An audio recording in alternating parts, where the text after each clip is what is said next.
Antarctica and all you need to know about it.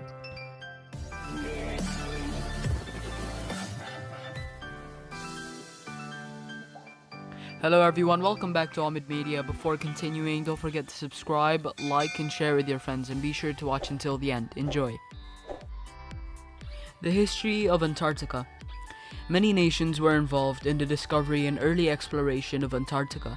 About 650 CE, however, long before European geographers of the Middle Ages and the Renaissance were to conjecture about Terra Australis Incognita, a mythical land to the far south.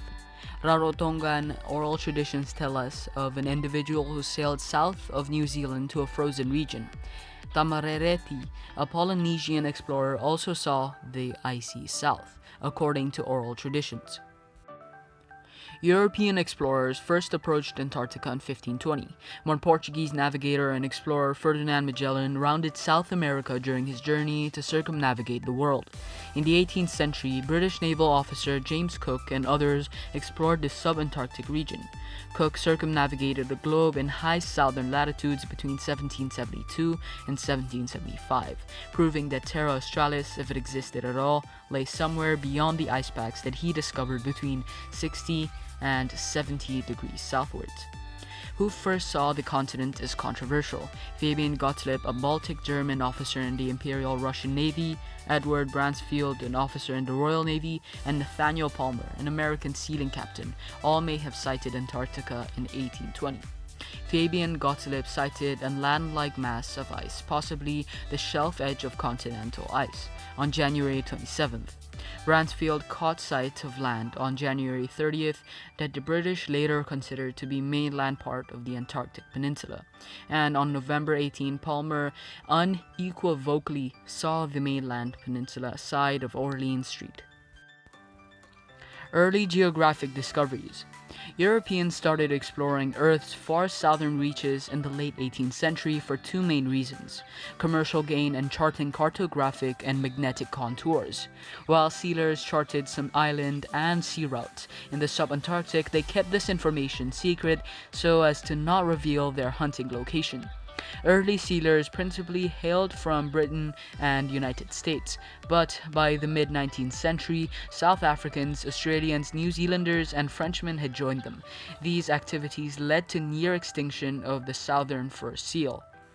The charting of Earth's magnetic field with its simplification for navigation was another major incentive for these expeditions.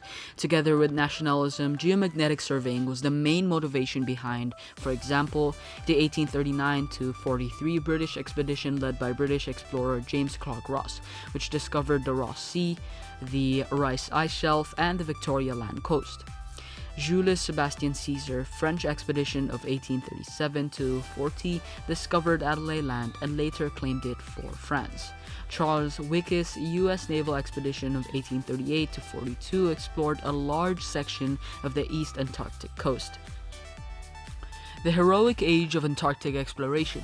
The focus quickly shifted to the inevitable issue of which country and explorer would claim the enviable glory of first to reach the South Pole. British explorer Robert Falcon Scott sailed from England in 1901 and attempted to reach the South Pole in 1902.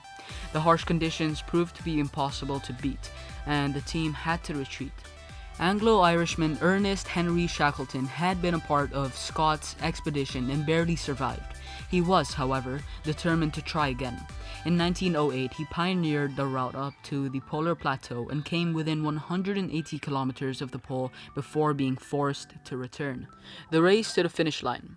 Two expeditions soon followed in 1910. Norwegian Roald Amundsen led one, Robert Falcon Scott the other. By this time, Amundsen was a veteran of Arctic expeditions and had been first to cross the Northwest Passage entirely by ship from 1903 to 1906. This experience proved crucial, and he and his team managed to achieve what others had failed to before. On the 14th of December 1911, after 99 days and 1,400 tiresome and harsh miles after his departure, Roald Amundsen raised the Norwegian flag at the South Pole. Robert Falcon Scott arrived 33 days later.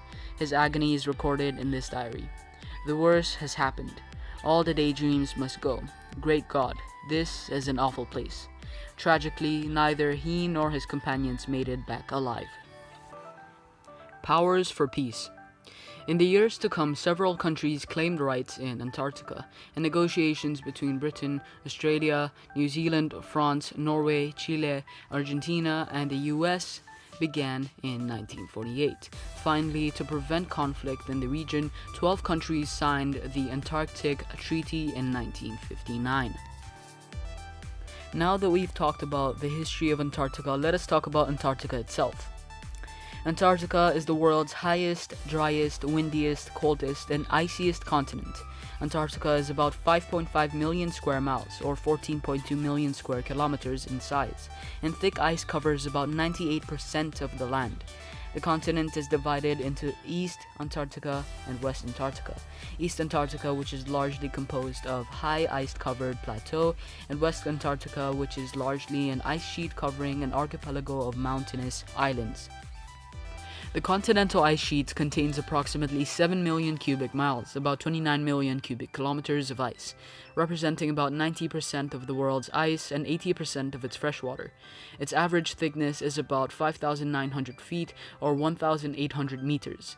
Ice shelves or ice sheets floating on the sea cover many parts of the Ross and Weddell Seas. Let's talk about the unique weather and climate of Antarctica. The climate of Antarctica provide the basis for its familiar appellations, home of the blizzard and white desert. By far the coldest continent, Antarctica has winter temperatures that range from negative 89.2 degrees Celsius, the world's lowest recorded temperature, measured at Vostok Station in Russia on July 21, 1983, on the high inland ice sheets to negative 60 degrees Celsius, near sea level. Temperatures vary greatly from place to place, but direct measurements in most places are generally available only for summertime. Only at fixed stations operated since the IGY have year-round measurements been made. Winter temperatures rarely reach as high as 11 degrees Celsius on the northern Antarctic Peninsula, which, because of its maritime influences, is the warmest part of the continent. Mean temperatures of the coldest months are negative 20 to negative 30 degrees Celsius on the coast and negative 40 to negative 70 degrees Celsius in the interior. The coldest period on the polar plateau being usually in late August, just before the return of the sun, whereas the midsummer temperatures may reach as high as 15 degrees Celsius on the Antarctic Peninsula. Those elsewhere are usually much lower, ranging from a mean of about 0 degrees Celsius on the coast to between negative 20 and negative 35 degrees in the interior. International concern is increasing rapidly over these four major points. Climate change. Climate change is the greatest long-term threat to the region. 2. Increased fishing pressure and illegal fishing. Number 3. Marine pollution. Persistent organic pollutants, or POPs, have been measured around Antarctica and detected in wildlife. And 4. Invasive species. In conclusion, Antarctica is a very mysterious place, and we've still got a lot of discovering to do. And if we still want to discover this amazing place, we need to take care of it. Okay guys, that was another video from Ahmed Media. I hope you liked it. And if you did, don't forget to subscribe, like, and share it with your friends. Have a great day and a fantastic one, everyone.